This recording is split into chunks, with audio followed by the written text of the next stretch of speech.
ഓം നമോ ഭഗവതേ വാസുദേവായ. ഓം നമോ ഭഗവതേ വാതനാഥായ. ഓം നമോ ഭഗവതേ നാരായണായ.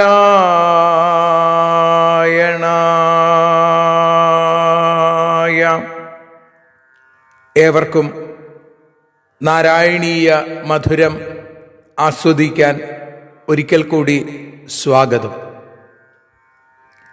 മൂകം കരോതി വാചാലം പങ്കും ലംഘയത്തെ ഗിരിം യൽകൃപാതമഹം വന്ദേ പരമാനന്ദമാധവം. അഖിലാനപരാധാന്മേ ക്ഷമസ്വ കരുണാനിധേ പ്രസീദ മൽഗുരോ നാഥ ജനകായ നമോ നമഃ.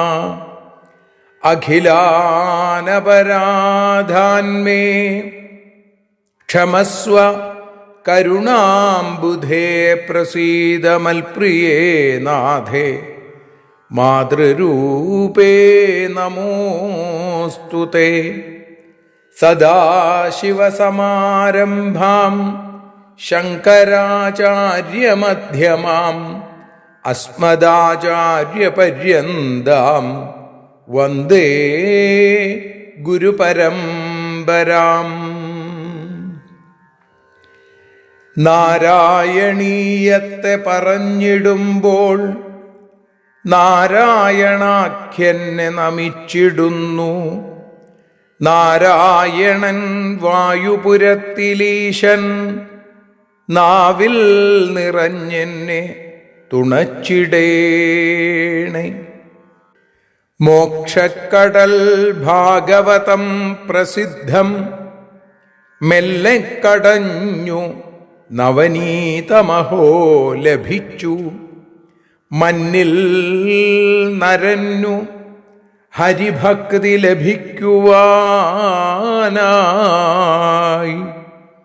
മേൽപുത്തുരേക്ക്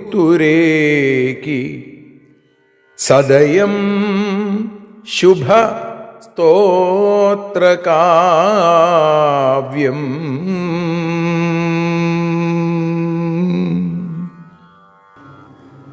അങ്ങനെ മേൽപ്പത്തൂർ ഭഗവത്പാദങ്ങളിൽ സമർപ്പിച്ച ശ്രീമദ് നാരായണീയം, ആ സ്തോത്രകാവ്യത്തെ നമ്മൾ നാരായണീയ മധുരമായി ആസ്വദിച്ചുകൊണ്ടിരിക്കുന്നു. ഇന്ന് 102-ാമത്തെ ദിവസം. ശ്രീമദ് നാരായണീയം 10-ാമത്തെ ദശകത്തിൽ 4-ാമത്തെ ശ്ലോകമാണ് നമ്മൾ ഇന്ന് വിചാരം ചെയ്യുന്നത്. ആദ്യം ശ്ലോകം ചൊല്ലാം, അതിനുശേഷം അതിൻ്റെ അർത്ഥം വ്യാഖ്യാനത്തോടുകൂടി തുടർന്ന് വീണ്ടും ഒരിക്കൽ കൂടി ശ്ലോകം ചൊല്ലി ഭാഷാഗാനമായ ശ്രീഹരിയെ പാടി നമുക്ക് സമർപ്പിക്കാം. താവൽ പ്രകോപമുദിതം ഹരേ പ്രതിരുന്ധതോസ്യ ഭ്രൂമധ്യതോ ജനിമൃഡോ ഭവദേകദേശം നാമാനി മേ കുരു പദാനി ച ഹാ വിരിഞ്ചേത്യാദൗ രുരോദ. തേന സ രുദ്രനാമാം താവൽ ഉദിതം പ്രകോപം പ്രതിരുന്ധത അസ്യ ഭ്രൂമധ്യത ഭവദേകദേശ മൃഡ അജനി ഹാ വിരിഞ്ച മേ നാമാനി പദാനി ച കുരു ഇതി സ ആദൗ രുരോദ കില തേന സ രുദ്രനാമ. അപ്പൊ ഇവിടെ താവൽ ഉദിതം പ്രകോപം. എപ്പോഴാണ് ബ്രഹ്മാവിന് കോപം ഉണ്ടായത്?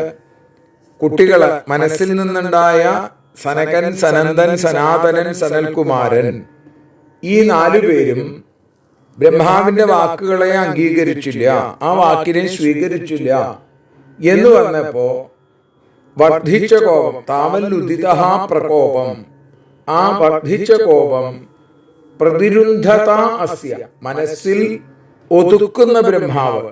ഇപ്പൊ ദേഷ്യം വന്നുവെങ്കിലും അതിനെ ഒതുക്കി വെച്ചു. പക്ഷേ ഭ്രൂമധ്യത തവദേകദേശ മൃഡ അജനി, പുരികൊടിയുടെ ഇടയ്ക്ക് നിന്ന് അവിടുത്തെ അംശാവതാരമായിരിക്കുന്ന മൃഡൻ ഉണ്ടായി എന്നാണ്. ഹാ വിരിഞ്ച മേ നാമാനി പദാനി ച കുരു, എനിക്ക് നാമങ്ങളും സ്ഥാനങ്ങളും എനിക്ക് തരൂ എന്ന് അദ്ദേഹം ആദ്യമേ തന്നെ നിലവിളിച്ചു പറഞ്ഞു അത്രേ. ആദൗ രുരോധാകില, അതുകൊണ്ട് നിലവിളിച്ചത് കൊണ്ട് രുദതി ഇതി രുദ്രഹാണ്. അതുകൊണ്ട് ആ സൃഷ്ടിയെ രുദ്രൻ എന്ന നാമമുള്ളവനായി മാറി. ആത്മജ്യോതിസ് പുറത്തേക്കുള്ള പുറപ്പാടിന് വഴിയായി ഭ്രൂമധ്യമാണ് എന്ന് അവിടെ സൂചിപ്പിക്കുന്നു. രുദ്രൻ ഭഗവതംശമാണ്. സത്വം രജസ്തമ ഇതി പ്രകൃതേർ ഗുണാസ്തേർ യുക്ത പരപുരുഷ ഏക ഇഹാസ്യധത്തെ സ്ഥിത്യാദയേ ഹരിവിരിഞ്ച ഹരേതി സംജ്ഞ എന്ന് ഭാഗവതം പ്രഥമസ്കന്ധത്തിന്റെ 2-ാമത്തെ അധ്യായത്തിൽ 23-ാമത്തെ ശ്ലോകത്തിൽ പറഞ്ഞു തരുന്നു. അപ്പോ ഹരി വിരിഞ്ച ഹരേതി സംജ്ഞ, 3 പേരുകളോടുകൂടി ആ ഭഗവാൻ. അപ്പൊ ഇവിടെ രുദ്രൻ ഭഗവാന്റെ തന്നെ അംശമാണ് എന്ന് വരുന്നു. ഇനി ഒരിക്കൽ കൂടി നമുക്ക് ആ ശ്ലോകം ചൊല്ലാം. അതിനുശേഷം ഇതിന്റെ ഭാഷാഗാനം പാടി സമർപ്പിക്കാം. താവൽ പ്രകോപമുദിതം പ്രതിരുന്ധതോസ്യ ഭ്രൂമധ്യതോജനി മൃഡോ ഭവദേകദേശ നാമാനി മേ കുരു പദാനി ച ഹാ വിരിഞ്ചേത്യാദൗ രുരോധ കില തേന സ രുദ്രനാമാ. ഇനി ശ്രീഹരിയും ഭാഷാഗാനം. നാരായണ നാരായണ നാരായണ നാരായണ നാരായണ നാരായണ രാധാ ഗോവിന്ദ. ബ്രഹ്മകോപം മോതുക്കിയ സമയത്തു അവിടുത്തെ പുരീകത്തിൻ മധ്യേ നിന്നും മൃഡനുണ്ടായി. സ്ഥാനങ്ങളും നാമങ്ങളും കൽപ്പിക്കുക എന്നു ചൊല്ലി മൃഡനെന്നു രുദ്രനെന്ന നാമവും കിട്ടി. നാരായണ നാരായണ നാരായണ നാരായണ നാരായണ നാരായണ രാധാ ഗോവിന്ദ. കായേന വാചാ മനസേന്ദ്രിയർവാ ബുദ്ധ്യാത്മനാ വാ പ്രകൃതേ സ്വഭാവാൽ കരോമി യദ്യൽ സകലം പരസ്മൈ നാരായണായേതി സമർപ്പയാമി. സർവം നാരായണായേതി സമർപ്പയാമി. സർവത്ര നാരായണ നാമ സങ്കീർത്തനം. നാരായണ നാരായണ നാരായണ.